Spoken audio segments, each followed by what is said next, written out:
자, 벌써 9과째네요. 오늘은 종의 행동인데요. 우리 한번 돌아보기부터 봅니다. 사과 섬김의 동기에서 우리는 종으로서의 삶은 하나님의 은혜로 시작됨을 배웠다.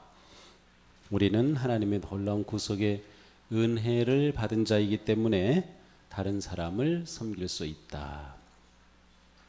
5과에서는 섬김의 필요를 배우면서 우리가 하나님의 자녀이므로 하나님의 관계 속에서 그의 능력으로 살아갈 뿐만 아니라 하나님 아버지를 닮아가야 한다. 그래서 섬김의 삶을 산다. 8과에서는 진정한 종이신 예수 그리스도와 같은 마음과 태도를 가져야 한다. 봤습니다. 자, 오늘 9과에서 무엇을 배우나요?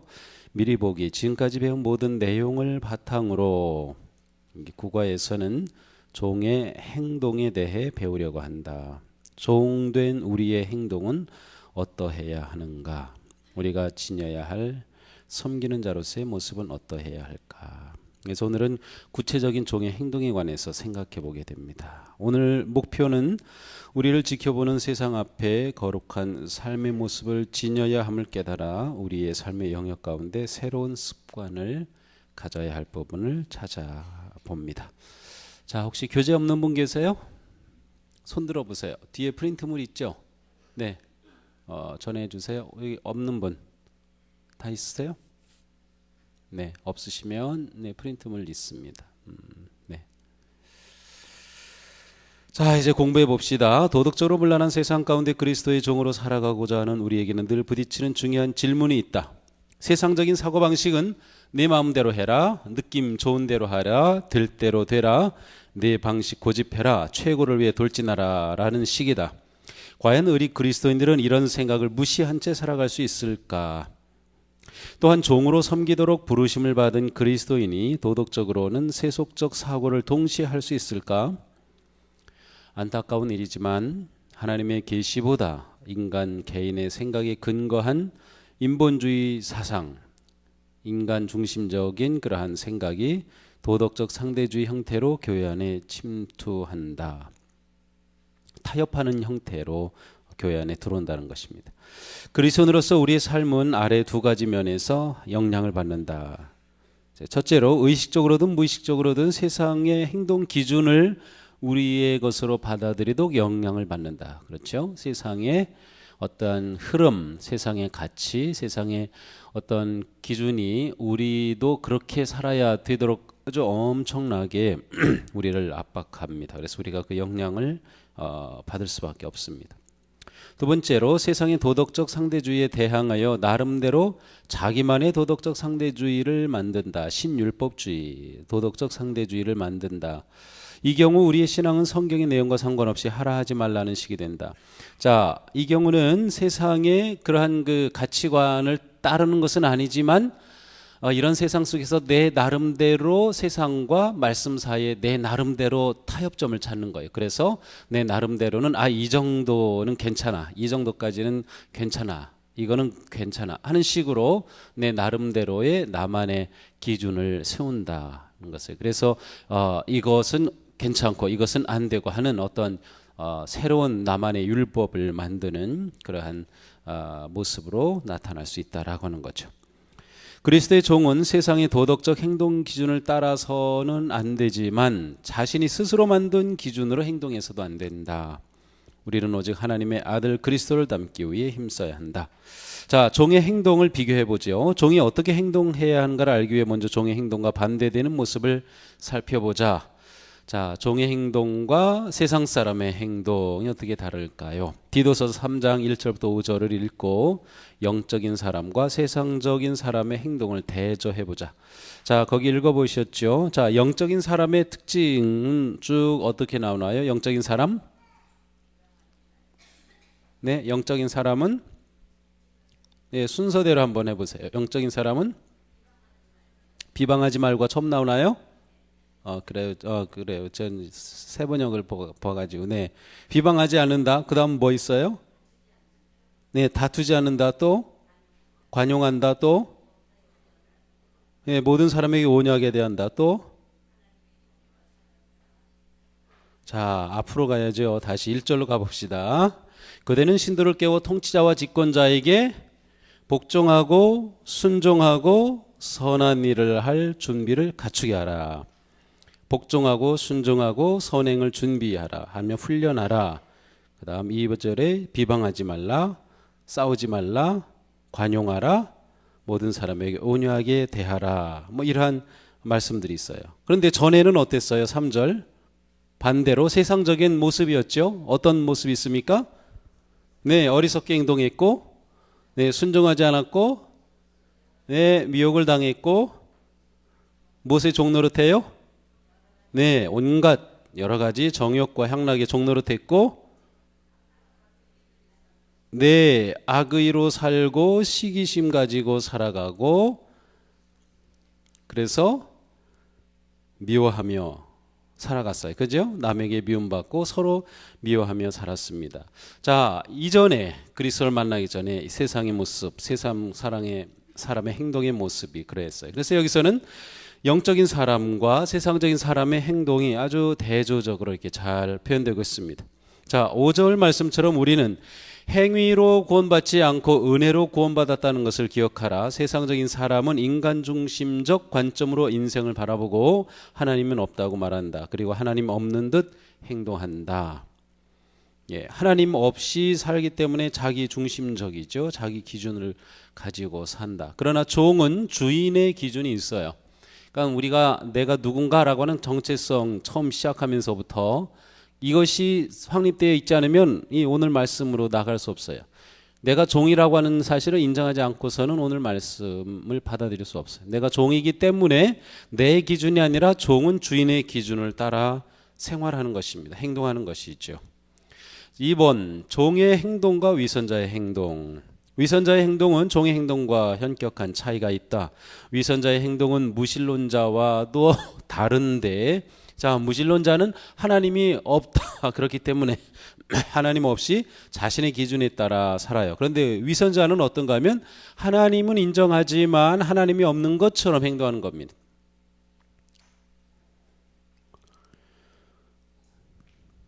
유명한 엘리자베스 엘리어트의 전능자의 그늘이라고 하는 그런 아주 유명한 책이 있어요. 한번 읽어보시면 아주 감동적인 책입니다. 여기서 이 사모님이었는데 요한의 말을 인용해 순교한 남편인 짐 엘리엇이 몸소 보여준 영적 순종의 원리를 이렇게 적었습니다. 우리는 하나님의 법에 순종할 때만 하나님을 안다고 확신할 수 있다. 하나님을 안다고 하면서 말씀에 순종하지 않은 사람은 거짓말쟁이일 뿐 아니라 자신을 속이는 삶을 사는 것이다. 실제로 하나님의 말씀에 순종하는 법을 알아갈수록 하나님에 대한 사랑을 참되고 온전하게 표현할 수 있다. 우리가 하나님 안에서 살고 있는지를 판단하는 기준은 순종이다. 주 안에서 산다고 고백하는 사람은 그리스도의 흔적을 지녀야 한다. 실제로 이 남편 짐 엘리엇은 선교지로 가자마자 순교를 당하죠. 그래서 그렇게 순교당할 걸 뻔하게 알면서도 또 불행하게 가서 복음도 제대로 통하지 못하고 도착하자마자 아주 비참하게 죽음을 맞이합니다. 그렇지만 이것은 하나님에 대한 순종의 행동이었기 때문에 아주 거룩하고 고귀한 그러한 행동으로 칭송을 받는 거죠. 주후 90년경에 쓰인 요한 1서의 말씀은 짐 엘리엇의 진취적인 삶을 통해 구체적으로 드러났다. 순종은 깨달음을 가져다 준다. 순종은 하나님을 향한 사랑의 표현이다. 순종은 우리가 하나님 안에 산다는 의미이다. 우리가 그분 안에 거할 때 우리의 삶은 그리스도의 흔적을 지니게 된다. 이거 그냥 넘어가는 것 같지만 잘 생각해 보세요. 순종은 하나님을 향한 사랑의 표현이다. 우리가 말로만 하나님 사랑합니다, 사랑합니다 100번 외쳐봤자 순종하지 않으면 그 사랑의 고백은 껍데기일 뿐입니다. 순종은 우리가 하나님 안에 산다는 의미다. 내가 순종한다는 것은 하나님 안에서 사는 삶임을 드러내는 거예요. 순종하지 않으면서 하나님 안에 산다, 하나님의 인도하신 가운데 있다, 하나님 보호하신다, 다 이게 앞뒤가 안 맞는 말이죠. 우리가 그분 안에 거할 때 우리의 삶은 그리스도의 흔적을 지니게 된다. 당연하죠. 왜냐하면 그리스도께서 우리를 통해 일하시기 때문에 우리에게는 그리스도의 흔적이 남게 되어 있어요. 자, 2번 위선자는 스스로 속이는 자이다. 자, 앞에서 봤죠. 무신론자는 하나님이 없다고 하기 때문에 자기가 인생의 기준이 되어서 살아가는 것이고, 위선자는 하나님이 있다고 하지만 실제로는 하나님을 무시한 채 살아가는 것입니다. 따라서 하나님을 안다고 하지만 순종하지 않습니다. 어떤 것을 사실이라고 말하면서 사실이 아닌 것처럼 행동하는 것이 위선이죠. 그리스도의 흔적을 남기기 위해서는 믿는 것과 생활하는 것에 일관성이 있어야 된다. 아니면 믿는 것과 생활하는 것이 일치해야 한다. 일치해야 된다.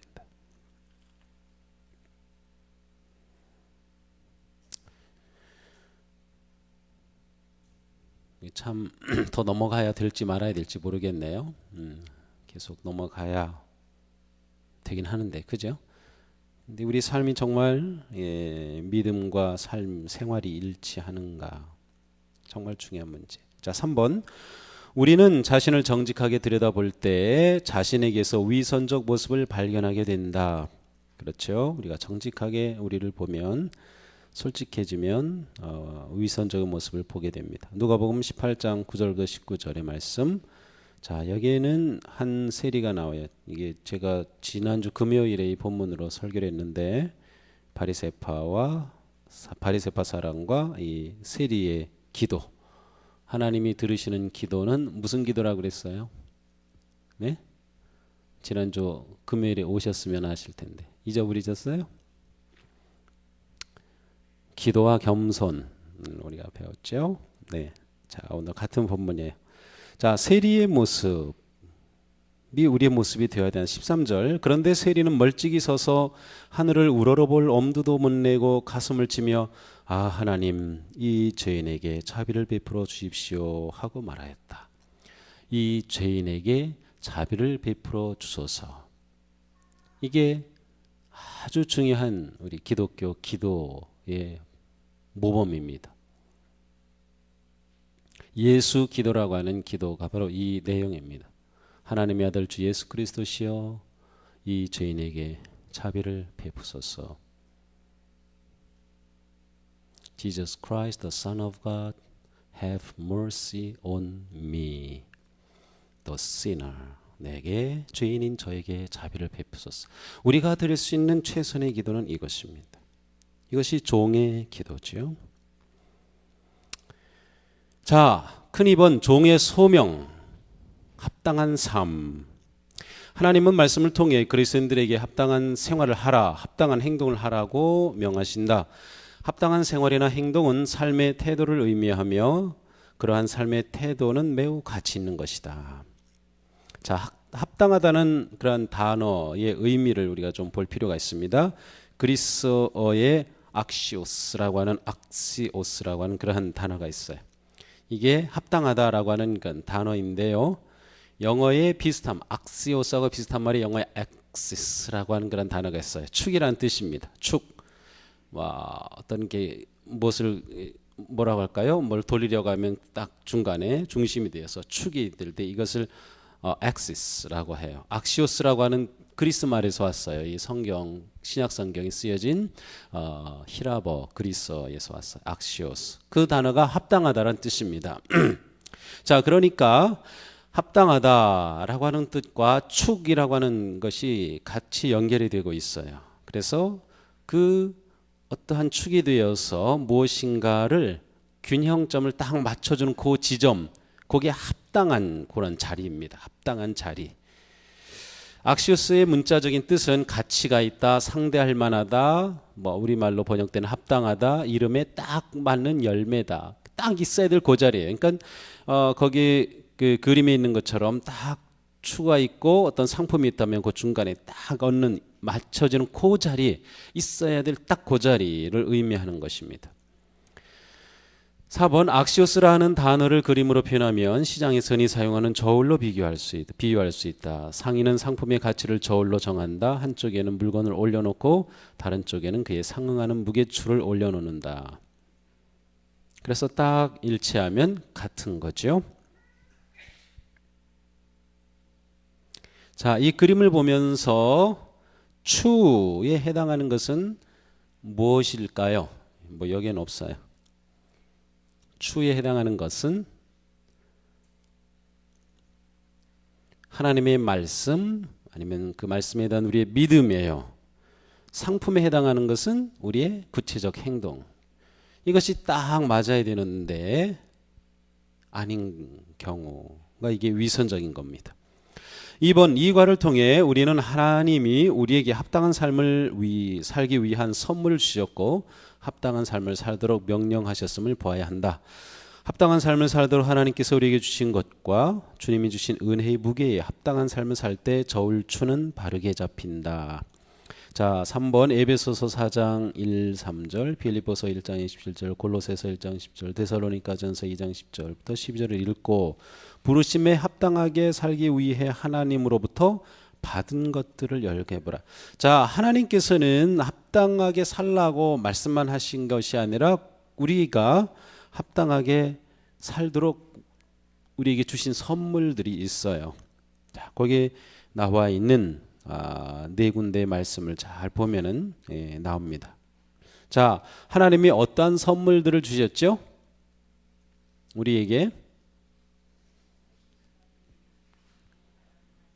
합당하게 살아가십시오 하고 나서 뭐라고 했어요? 겸손, 온유, 오래 참음, 사랑, 용납하는 마음, 평화의 띠와 같은 것을 주셨어요. 자, 2번 합당한 삶을 사는 것이 우리의 삶의 그런 모습, 라이프 스타일과 행동에 어떤 영향을 주는가? 여기 뭐 여러분의 생각을 한번 적어보는 겁니다. 합당한 삶을 사는 것이 우리의 삶의 스타일과 행동에 어떤 영향을 주는가? 합당한 삶을 산다고 하는 것이 어떤 영향을 주는가?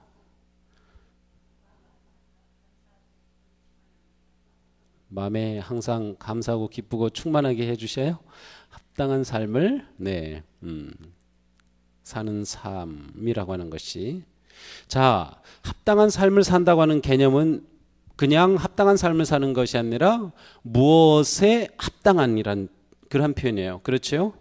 무엇에 합당한, 이름에 딱 맞는 열매. 사과 나무면 진짜 좋은 사과가 딱 맺히면 그게 합당한 거예요. 그죠? 저울추에 딱 균형점을 이루듯이 딱 맞는 것이 합당한 것이에요. 주신 말씀에 그대로 그 가치가 드러날 때 그게 합당한가? 합당하다고 할 때는 무엇인가 기준점이 있습니다. 이것에 합당하다 아니다는 기준점이 있어요. 자, 그러니까 합당한 삶을 산다라고 할 때는 우리가 살아갈 삶의 기준점이 있다는 겁니다. 아니면 우리가 살아갈 때 삶의 목적과 초점이 있다. 그러니까 그냥 행동하는 것이 아니라 그 목적과 초점에 따라 살아가는 것입니다. 이것이 그리스도의 종인 우리들의 삶이에요. 불신자들의 삶은 자기가 기준이기 때문에 합당한 삶을 살 수가 없어요. 왜? 합당의 기준이 되는 기준점이 그들에게는 없는 거예요. 자기가 기준이 되죠. 그래서 자기가 하는 게 다 합당한 거죠. 그렇게 따지면. 그러니까 거기에는 교만과 다툼과 온갖 정욕과 악한 것이 나올 수밖에 없는 거죠. 자, 4번 저울의 균형을 잡는 것이 가능할까? 즉 합당한 삶을 사는 것이 가능할까? 그렇다면 왜 그렇다고 생각하는가? 가능할까요? 못할까요?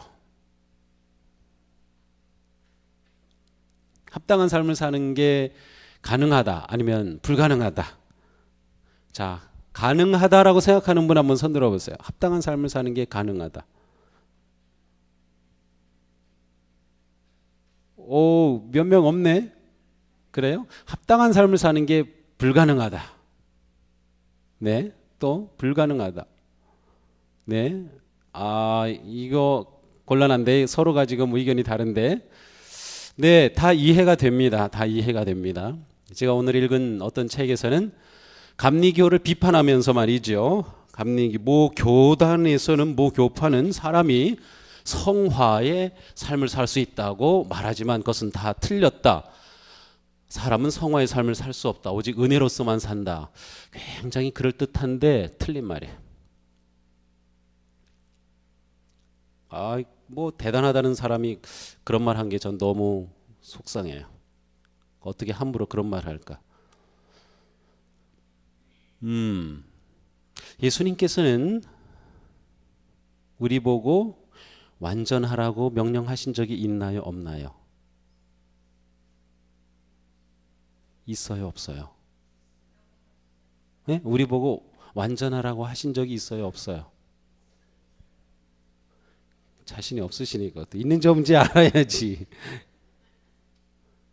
아버지께서 온전하신 것처럼 너희도 온전하라 라고 하는 말씀이 있잖아요. 그러면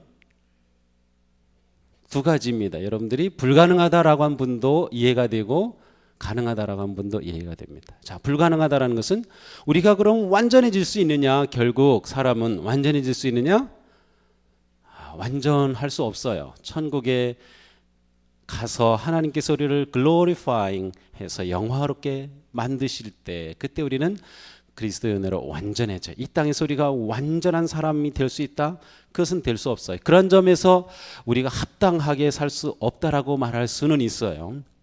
자, 그러나 하나님께서 우리에게 기대하시는 것은 하나님처럼 우리가 되기를 원해요. 우리가 신의 성품에 참여하는 자가 되기를 원해요. 베드로의 말을 들면 우리가 그리스도의 마음 갖기를 원하시는 거죠. 자, 제가 아빠로서 제 자녀에게 이번 시험 보면 너 100점 맞아 라고 하는 것은 그 자녀에 대한 기대예요.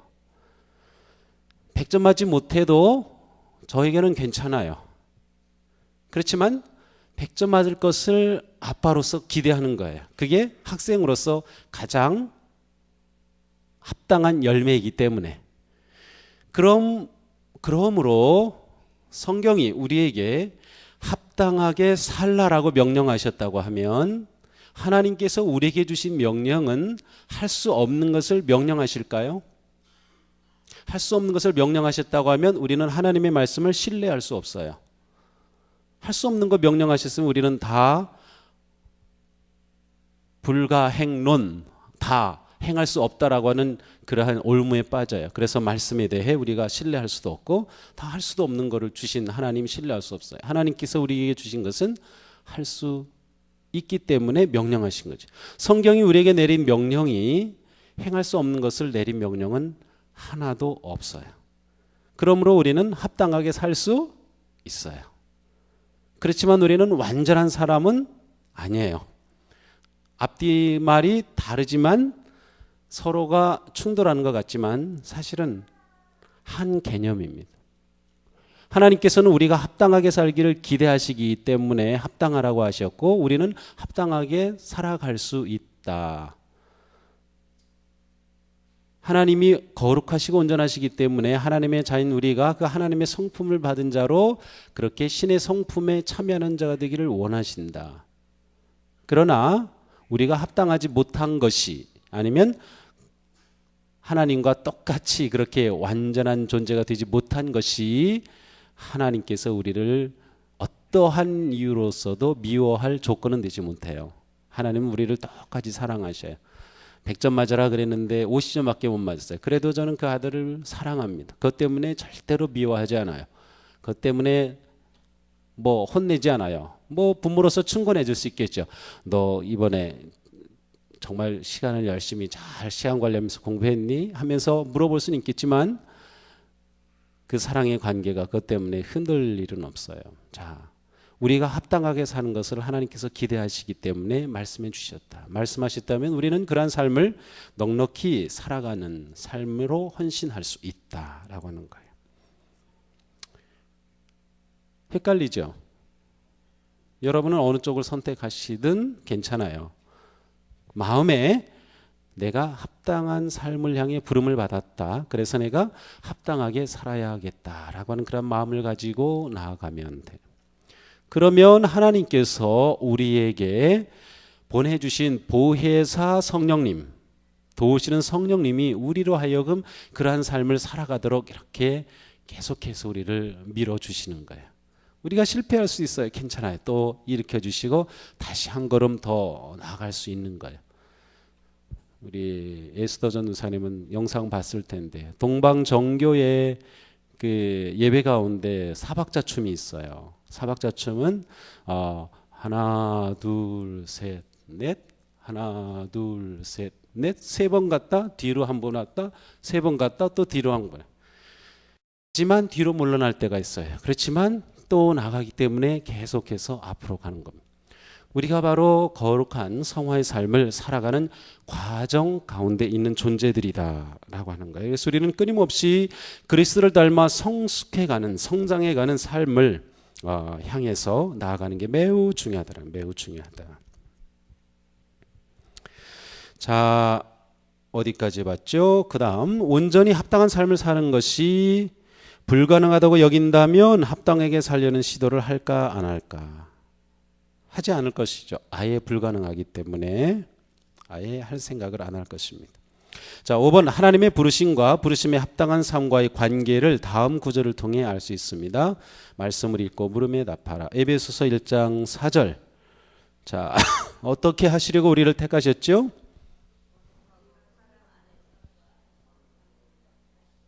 네, 누구 앞에서? 네, 하나님 앞에서 거룩하고 흠이 없는 사람이 되도록 우리를 택하셨다는 거예요. 하나님 앞에서 거룩하고 흠이 없는 사람이 되도록 우리를 택하셨다.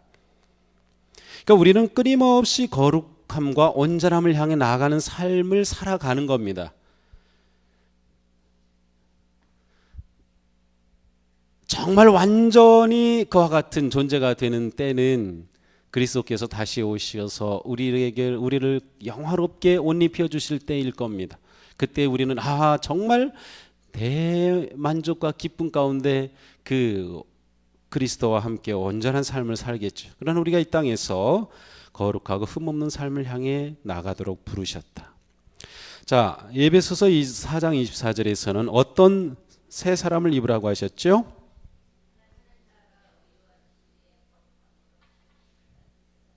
네, 그렇습니다. 하나님의 모습을 따라서 하나님의 형상을 따라서 참된 의로움, 거룩함을 지음받은 그러한 새 사람을 입으라. 자, 에베소서 1장 5절 어떻게 하시려고 우리를 예정하셨죠? 어떻게 하시기로? 예, 맞아요.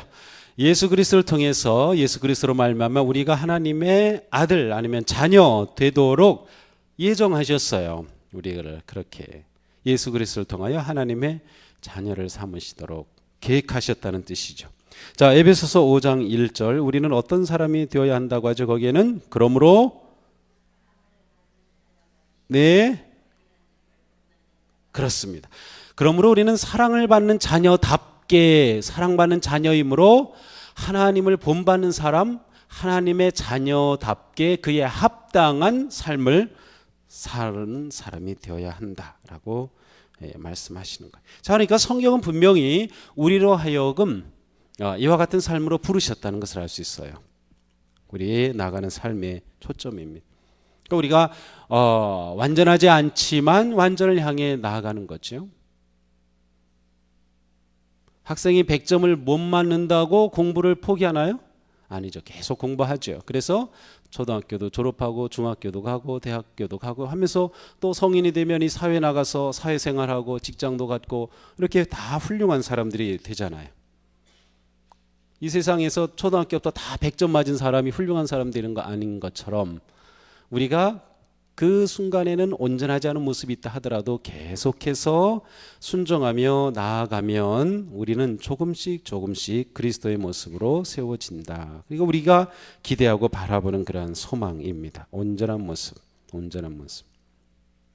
그러니까 저도 그렇고 여러분도 그렇고 내년이 되고 내후년이 되면 얼마나 더 온전하고 거룩하고 아름다운 모습으로 변할까를 기대하면 가슴이 뛰죠. 그래야 되는 겁니다. 두근두근 하는 겁니다. 자, 6번 자비로운 하나님은 그리스도를 믿는 우리에게 몇 가지 진실을 말씀하셨다. 우리는 이 진실을 바탕으로 합당한 삶을 살아야 한다. 다음을 완성해 보자.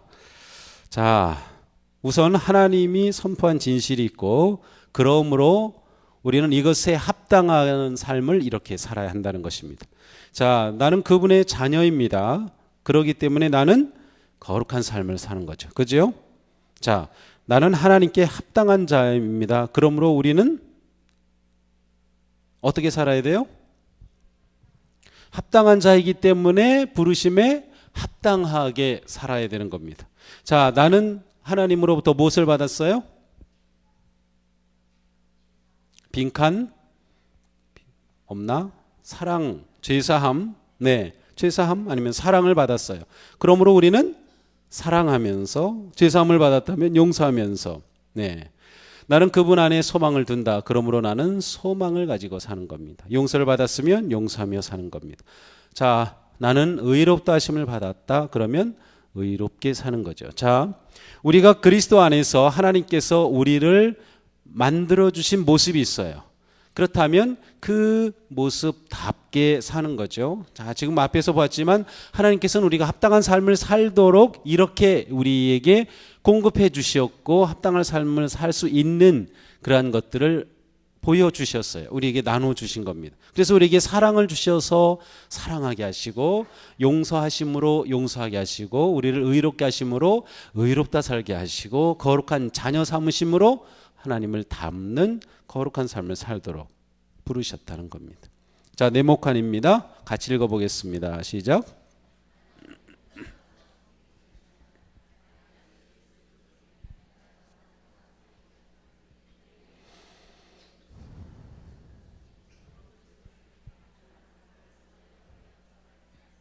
네.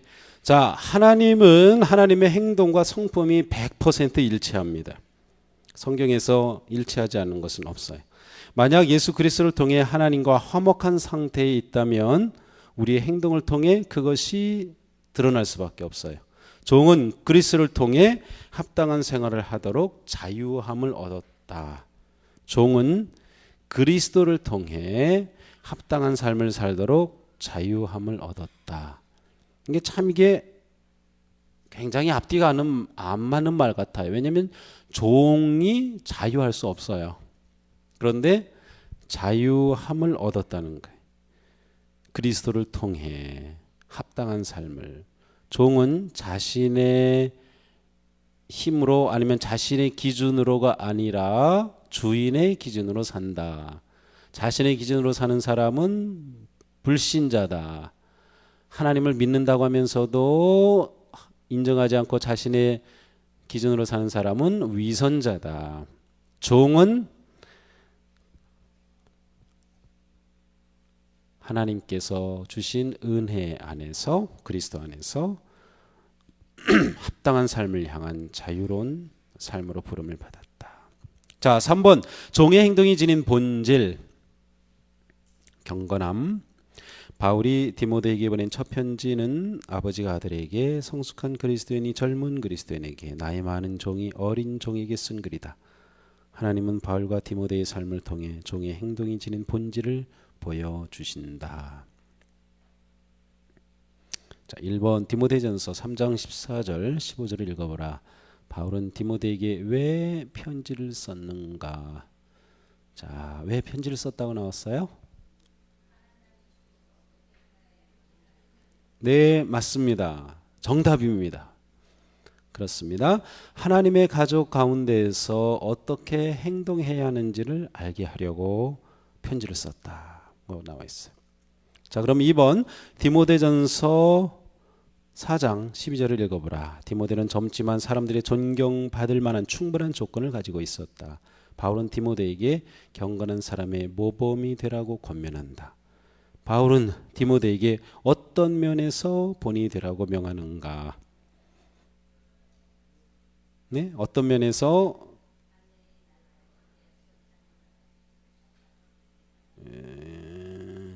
그거 맞아요? 디모데전서 4장 12절.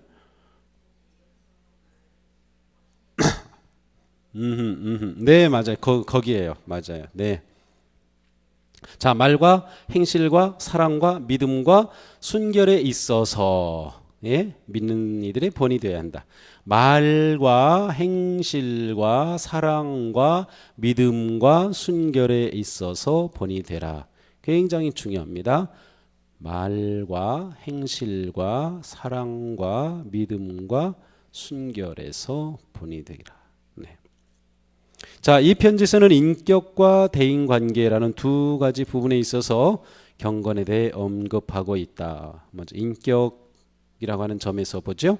바울은 디모데에게 경건한 사람을 찾아 에베소 교회 지도자로 세우라고 가르친다. 바울은 경건의 영적 도덕적 자질에 대해 설명하고 이런 인격적 자질을 경건의 기준으로 삼았다.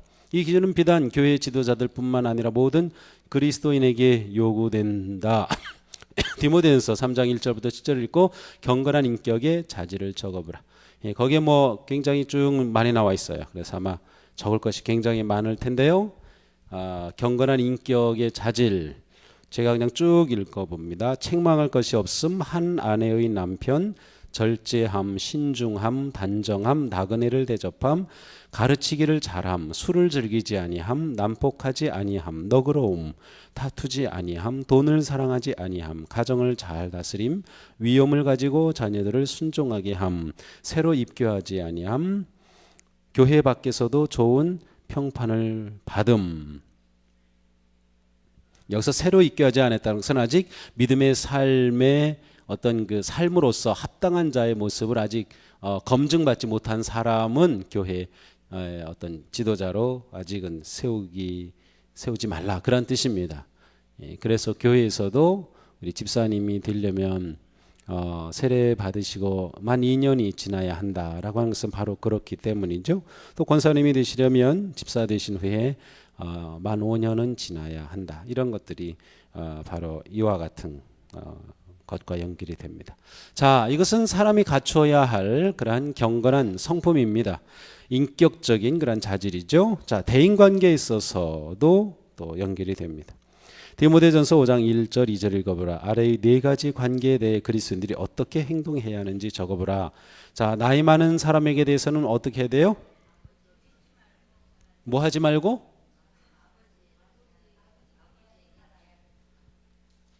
네, 제가 지금 세번역에서는 나이가 많은 이를 나무라지 말고 라고 되어 있어요.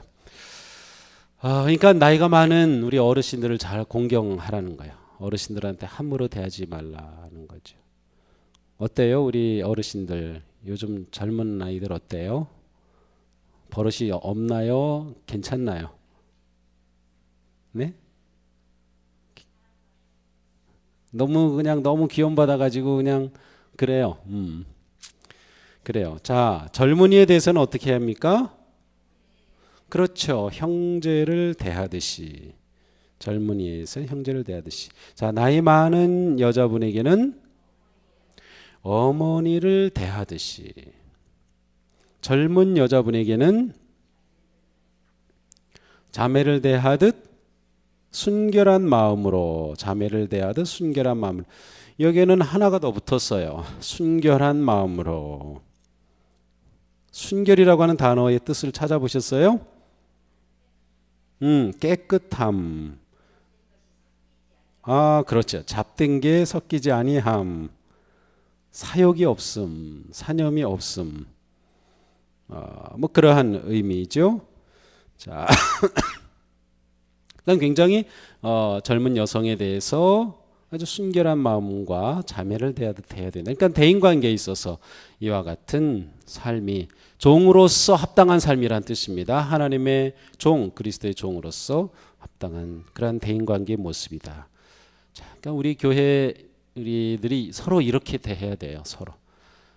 젊은 사람에 대해서는 정말 사랑하는 마음으로 자녀와 같이, 또 나이 드신 분에게는 내 친형님처럼, 또 언니처럼, 또 어머니처럼, 아버지처럼 이렇게 서로 존중하고 서로 사랑하고 또 바르게 대하는, 이게 얼마나 중요한지 모릅니다. 자, 4번 종의 행동 실천하기. 경건은 하루아침에 완성되는 것이 아니다. 걸음마를 배우거나 운전을 배우는 것과 같이 시간과 노력을 들여 연습을 해야 한다. 성령 하나님은 그리스도인들 안에 거하시면서 힘과 동기를 부여해 주신다. 우리의 책임은 하나님과 합력하며 종의 행동을 연습하고 발전시켜 나가는 것이다. 자, 하나님과 합력한다고 하는 게 굉장히 중요합니다. 하나님과 합력하여. 하나님은 우리에게 합당하게 살라고 명령만 하신 것이 아니라 그렇게 살아갈 수 있는 길을 많이 만들어 놓으셨어요. 그 중에 가장 중요한 것이 성령님을 통해서 우리가 그 도우심과 인도하심과 역사하심을 통해 합당한 삶을 살아갈 수 있도록 해주신 겁니다. 그래서 하나님과 협력해서 그렇게 사는 거죠. 자, 1. 방법. 제자와 훈련의 뜻을 사전에서 적어보자. 제자는 무슨 뜻이 있어요? 네, 두 가지. 일반적으로 세상적으로는 스승으로부터 가르침을 받는 사람. 그렇지만 기독교에서 제자하면 예수님의 가르침을 받아서 그 뒤를 따르는 사람. 네, 그래요. 맞아요.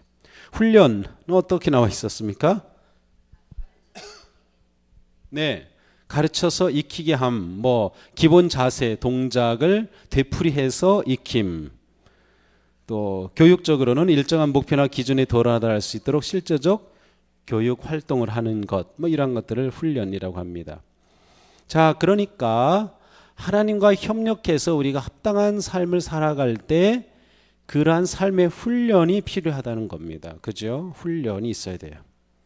자, 그래서 성경에 연습, 훈련이라고 하는 그러한 의미의 단어들이 나옵니다. 디모데전서 4장 7절 8절에서 나오는 연습이라는 단어를 사전에서 찾아 뜻을 적어보자. 훈련하십시오 라고 되어 있죠. 7절에. 또 8절에 몸의 훈련은 약간의 유익이 있으나 경건 훈련은 모든 면에 유익하니 이 세상 장차올 세상에 생명을 약속해 줍니다. 자, 그러니까 신앙생활을 훈련으로 이렇게 표현하고 있어요. 연습하는 겁니다. 자꾸 시도하는 것입니다. 그러니까 신앙생활은 가만히 앉아서 묵상으로 끝나는 것이 아니라 묵상이 행동으로 나타날 때 그게 진짜 신앙생활이에요. 묵상이 행동으로 나타날 때. 제가 내년부터는 새벽 예배를 조금 형식을 갖춰서 하려고 하는데 제가 그렇게 하는 중요한 목적은 형식을 만들려고 하는 게 목적이 아니라 그날 묵상한 말씀을 하루 종일 떠올리고 그렇게 살아가도록 어떻게 하면 도울 수 있을까 해서 그렇게 만든 거예요. 예, 기대가 되죠. 어떻게 할지. 그래서 매일매일 좀 말씀대로 한번 살아보자 라고 하는 그러한 취지에서 내년부터 새벽 예배 새로운 그런 어떤 틀을 가지고 시작을 하려고 하는데요. 이게 바로 연습, 훈련이 굉장히 중요한 겁니다. 자, 다음 두 단어는 어떤 관계를 가지는가? 제자도와 제자훈련. 글쎄요, 이건 저도 좀 한참 생각을 해야 되는데요. 제자도와 제자훈련. 또 훈련과 경건. 훈련과 경건은 좀 설명하기 좀 싫을 것 같아요. 자, 제자도와 제자훈련은 어떤 관계를 갖죠?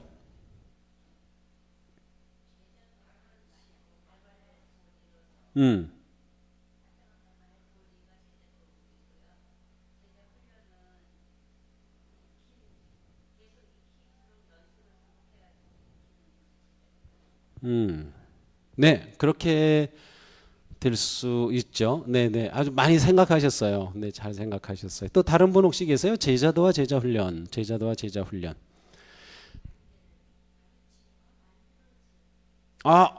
굉장히 또 잘하시. 야, 오늘 우리 어머니 같은 분들이 아주 잘하고 계십니다. 맞아요. 자, 제자도는 지금 두 가지로 설명을 해주셨어요. 두 분이. 근데 다 맞는 답을 주셨어요. 제자도는 무엇인가 되어야 될 그런 어떤 목표나 어떤 기본적인 어떤 그 틀이라고 하면 훈련은 그것을 위해서 하는 어떤 행동이다. 또 한 분은 제자 뭐라고 그랬어요? 그거 하고 하나는 가르치고 훈련하는 것이라고 하면 하나는 그것으로 인해 만들어진 것을 말한다. 네, 둘 다 맞아요. 제자도는 제자 훈련을 통해서 성취된 모습이 제자도라고 할 수 있고요. 또 제자도는 제자 훈련을 통해 성취해야 할 목표점 아니면 그 지향할 그러한 모습을 제자도라고도 할 수 있어요. 훈련과 경건은 그런 점에서 또 비슷하죠. 어떻습니까?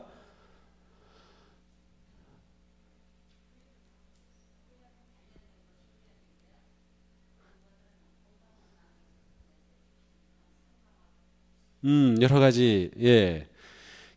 경건과 훈련도 역시 마찬가지죠. 자, 훈련을 통해서 세워진 그러한 그리스도인의 세워진 거룩한 열매와 모습이 경건이라고 할 수 있겠어요. 또 경건은 구체적으로 우리에게 오늘 본문을 통해 본다면 하나님을 닮은 모습이죠. 자, 지금 우리는 종의 행동입니다. 섬기는 삶의 행동을 어떻게 구체적으로 갈까를 보고 있는데 첫 번째 방법에서는 훈련이라고 하는 걸 우리가 계속 봤어요. 훈련해야 한다는 겁니다. 훈련하지 않고 경건한 삶을 합당한 삶을 살 수 없다. 훈련이 우리에게 매우 중요하다고 본 것이죠. 자, 그러면 두 번째 실천입니다. 하나님은 경건 생활을 실천하도록 세 가지 원칙을 주셨다. 로마서 12장 1절 2절, 에베소 4장 22, 24절 읽어보라. 바울은 경건치 못한 행동을 경건하게 바꾸기 위한 세 단계에 대해 설명한다. 말씀을 잘 이해하기 위해 필요하다면 각 구절을 요약하고 세 단계를 자신의 말로 적어보자 그랬는데요. 자, 여기서 말씀하는 세 단계, 로마서와 에베소서에서 아주 놀랍게도 거의 일치하도록 그렇게 설명하고 있어요. 자, 첫 번째 단계는 뭐였습니까? 그렇습니다. 이 시대의 풍조를 본받지 않는다. 에베소서의 말씀에 따르면 옛사람을 벗어버린다. 그죠? 이게 첫 번째 단계입니다. 우리가 하나님의 종으로서 구체적인 행동의 삶을 향해 나아가기 위한 훈련이 필요하다. 훈련을 위해 구체적으로 실천할 첫 번째 행동은 바로 옛사람을 벗어버리는 것 아니면 시대의 풍조를 본받지 않는 겁니다. 내게 있는 종의 합당한 모습이 아닌 것들을 버리는 것이죠. 그것을 계속 껴안으면서 동시에 내가 경건하고 합당한 삶을 살아가는 것은 불가능합니다. 먼저 벗어버려야 됩니다. 벗어버려야 새 옷을 입는 거죠. 계속 껴있기만 하면 그런 사람은 딱 한 사람이 있어요. 누구죠? 계속 껴있기만 하는 사람. 거지밖에 없죠. 계속 껴있기만 하죠. 근데 갈아입으려면 벗어야 된다. 자, 두 번째 단계는 뭐였죠? 그렇죠. 심령을 마음을 새롭게 함으로 변화되어야 한다. 에베소서에도 마음의 영을 또 심령을 새롭게 해야 된다. 그죠? 자, 옛 모습을 벗어버렸어요. 그렇다면 내게 있어서 내 마음을 심령을 새롭게 해야 된다. 자, 여기서 마음을 새롭게 해야 한다는 게 굉장히 중요합니다. 마음을 새롭게 해야 된다. 여기서 마음이라고 하는 것은 굉장히 좀 해석하기 힘든 그러한 의미들을 포함하고 있습니다. 왜냐하면 심령이라고도 번역할 수 있고요, 마음이라고도 번역할 수 있고, 지성이라고도 번역할 수 있고, 생각이라고도 번역할 수 있어요. 굉장히 그러한 많은 의미를 포함하고 있어요. 자, 그런데 우리의 삶의 변화는 우리의 삶을 컨트롤하는 그러한 센터와 같은 마음의 변화에서 시작이 돼요. 그래서 우리가 지난주에 말씀을 들었지만 우리가 그리스도의 마음으로 바뀌어져야, 그리스도의 심장으로 바뀌어져야 우리가 그리스도를 닮은 삶을 향해 나아가는 것과 같아요. 그래서 옛사람을 벗어버린 우리는 우리의 마음의 영을, 우리의 마음을, 우리의 생각을, 우리의 지성을 새롭게 해야 된다. 자, 세 번째 단계는 어떻게 해야 돼요? 네, 그래요. 자, 우리 로마서의 말씀에 의하면 어떻게 돼 있어요? 마음을 새롭게 함으로 변화를 받아 하나님의 선하시고 기뻐하시고 완전한 뜻이 무엇인지 분별하라. 여기서 분별하라라고 하는 것은 구체적인 삶의 행동에 적용하라는 것입니다. 자, 새 마음을 받았으니까 그렇게 살아가기 위해 우리가 살아가는 삶에서 분별하는 것입니다. 구체적인 행동을 실행하려 할 때 우리에게는 분별이 필요하죠. 이 분별을 지혜라고 말하죠. 보통 우리에겐 영적 지혜가 필요한 것입니다. 이것을 분별해야 하는 거죠. 우리의 구체적인 행동은 바로 분별을 통해서 성취되기 때문이죠. 또 에베소서의 말씀은 뭐라고 되어 있어요? 마음의 영을 새롭게 하여 하나님의 형상을 따라 참 의로움과 참 거룩함을 이름심을 받은 새 사람을 입으십시오. 우리 존재가 새롭게 변화되어 그와 같은 삶을 살아야 한다라고 하는 것입니다. 자, 오늘은 전체적으로 종의 행동이 초점이었습니다. 종의 행동이 초점이었어요. 자, 종의 행동은 종이 결정하지 않고, 행동 지침은 종이 결정하지 않고 하나님께서 정하신다. 왜냐하면 하나님께서 우리의 주인이시기 때문이죠. 우리는 종이다라고 하는 자기 이해가 분명해야 오늘 본문이 다 연결이 된다고 했어요. 따라서 우리는 종이기 때문에 주인이신 하나님께서 우리에게 내리신 행동 지침이 있다. 그 행동 지침에 따라 그대로 실천하면 균형 잡힌, 그래서 합당한 삶을 사는 거예요. 부르심에 합당한 삶, 하나님의 자녀로서 합당한 삶, 의로우심을 받은 자로 합당한 삶, 합당한 삶을 사는 거죠. 그 합당한 삶을 사는 데 있어서는 훈련이 필요하다. 우리의 훈련은 우리가 현재 있는 부정적이고 합당하지 않은 것을 벗어버리고 그리스도의 마음을 받아 하나님의 인도하심에 따라 지혜로운 삶을 연습하고 살아감으로써 세워진다라고 하는 것입니다. 자, 그 다음 평까지 해보셨나요? 왜냐하면 오늘의 행동이기 때문에 여러분들이 구체적으로 내 모습에서 벗어야 할 것이 있는지 확인을 해봐야 되는데, 여러분 자기 평가 해봤죠? 몇 점, 아니 몇 점은 아니고 어떠셨어요? 근데 다른 사람 보고 좀 평가해달라고 해야 되는데, 자, 옆에 사람한테 한번 줘보실래요? 응? 서로 좀 바꿔가지고 한번 해줘 보세요. 옆에 사람. 이분은 인내심이 전혀 아니야. 이 사람은 온유함 가끔 있지. 친절함 간혹.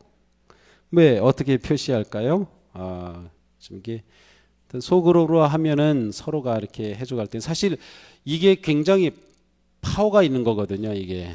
근데 이거를 못하고 끝내는 게 제가 너무 원통합니다. 지금. 이거를 다 해야 되는데.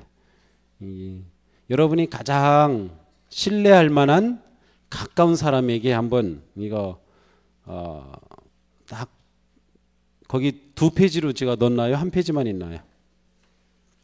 네, 1페이지는 이렇게 잘라서 하도록 제가 그렇게 했는데 그렇게 됐나요? 어디 보자. 앞뒤로 됐네. 이거 한 장을 추가로 더 넣어서 잘라서 주도록 한 건데, 사무실에 오시면 다 공짜로 복사해 드릴 테니까 오셔가지고, 자, 여러분들이 가장 신뢰하고 가깝게 지내는 분들한테 하셔야 돼요. 잘 모르는 사람한테 주면은 다 좋다는 것만 써요. 그러니까 아주 가까이 지내는 남편 아내면 가장 좋고요. 하여튼 그렇게 주고 한번 나에 대해서 한번 좀 솔직하게 좀 평가해 달라고 좀 이렇게 해보세요. 저도 두렵습니다. 지금 아내가 저를 어떻게 평가할지 굉장히 두렵습니다. 이렇게 보면은 이거를 해야 진짜인데 아쉽습니다. 좀 꼭 해보시면 좋겠습니다. 꼭 해보시면 좋겠습니다. 그래요. 오늘도 이렇게 함께 오셔서 우리 종의 삶을 향해서 우리가 함께 공부하고, 자, 훈련, 행동, 실천, 오늘 우리가 배운 말씀 가운데 중요한 것들입니다. 합당한 삶을 향한 우리의 구체적인 결단 매우 중요합니다. 우리 모두가 그렇게 아름답게 합당한 삶을 향해 변화되기를 축복합니다.